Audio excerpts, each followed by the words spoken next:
தம் கிருபை பெரிதல்லோ என் ஜீவனிலும் அதே இம்மட்டும் காத்ததுவே இன்னும் தேவை கிருபை தாருமே இன்னும் தேவை கிருபை தாருமே. தேவனுக்கே மகிமை உண்டாவதாக.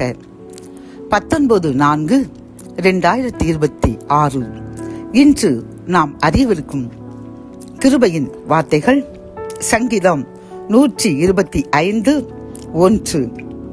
கர்த்தரை நம்புகிறவர்கள் என்றென்றைக்கும் அசையாமல் நிலைத்திருக்கும் சீயோன் பர்வதத்தைப் போல் இருப்பார்கள். சங்கீதம் 125:1. கத்தோலிக்க வேதாகமம் இவ்வாறு கூறுகின்றது: ஆண்டவர் மீது நம்பிக்கை வைத்துள்ளோர் சீயோன் மலை போல் என்றும் அசையாது இருப்பர் என்கின்றது.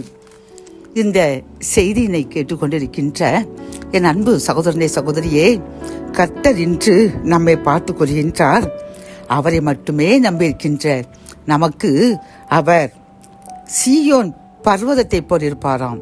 அந்த சீயோன் பர்வதம் என்றும் அசையாமல் நிலைத்திருக்குமா பிரியமானவர்களே?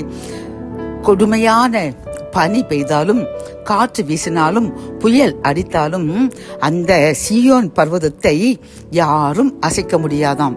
மனிதர்கள் கூட அதனுடைய பாறைகளை அகற்ற முடியாதாம் பிரியமானவர்களை. அவ்வளவு ஒரு திடகார்த்தமான ஒரு சீயோன் பர்வதம் தான் கர்த்தர் நமக்கு சீயோன் பர்வதத்தை போல் அரணாக இருப்பேன் என்று வாக்குரைக்கின்றார். ஆகவே அவரை மட்டுமே நம்பியிருக்கின்ற நமக்கு புயல் வீசும், காற்று அடிக்கும், பெரும் மழை நம்மேல் பொழியும்.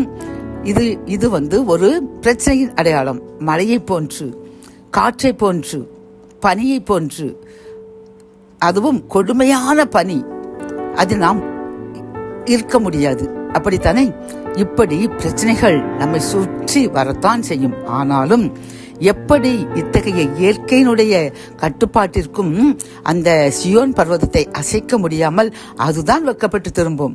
அதே போன்று கர்த்தரை மட்டுமே நம்பியிருக்கின்ற நம்மீது எந்த போராட்டங்கள், பிசாசுடைய கிரியைகள், மனிதருடைய சூழ்ச்சிகள், நிந்தைகள், அவமானங்கள் எது நம்மை சூழ்ந்து அழிக்க வேண்டும் என்று வந்தாலும் கர்த்தர் சீயோன் பர்வதை போன்று நம்மை சுற்றி வேலடைத்து பாதுகாத்து நம்மை அழிக்க வேண்டும் என்று நினைக்கின்ற அந்த தீய மனிதர்களும், அந்த தீய சக்திகளும், அந்த பிசாசுடைய தந்திரங்களும் அதுதான் வெட்கப்பட்டு போகுமே தவிர நமக்கு நிந்தைகள், அவமானங்கள் வராது என்று கர்த்தர் வாக்குறுத்திருக்கின்றார். ஆகவே நாம் என்ன செய்ய வேண்டும்? இன்னும் அவரை உறுதியாக நம்பி இருக்க வேண்டும்.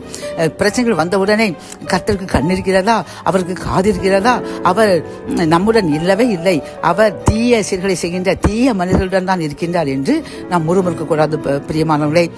தீயோர்கள் புல்லை போன்று செழிப்பார்கள், ஆனால் திரும்பி கொஞ்ச காலத்திலே அவர்கள் இருந்த இடமே தெரியாமல் அழிந்து விடுவார்கள் என்று கர்த்தர் கூறுகின்றார். ஆகவே திடமாய் இருப்போம், இன்னும் அசையாமல் கர்த்தருடைய விசுவாசத்தில் குறையாமல் இருப்போம். கர்த்தர் நம்மையும் நம் சந்ததிகளையும் சீயோன் பர்வதம் எருசலேமை சுற்றி அமைந்து அதை பாதுகாப்பது போன்று நம்மையும் நம் சந்ததிகளையும் அவர் பாதுகாப்பார். ஜெபம்.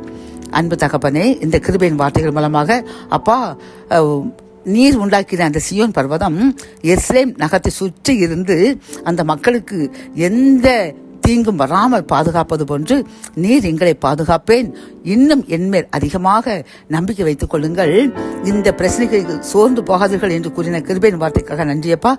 என்னுடன் சேர்ந்து யாரெல்லாம் நாங்கள் மட்டுமே இன்னும் நம்புவோம் என்று உறுதியளிக்கின்றார்களோ எங்களுக்காக ஜெபிக்கின்றோம். எங்களை ஆசீர்வதிங்க, என்றும் விசுவாசத்தில் நிலைத்திருக்க கிருபை தாங்க. மீட்பர் இயேசுவின் முன் ஜெபம் கேளும் நல்ல தகப்பனே. ஆமென்.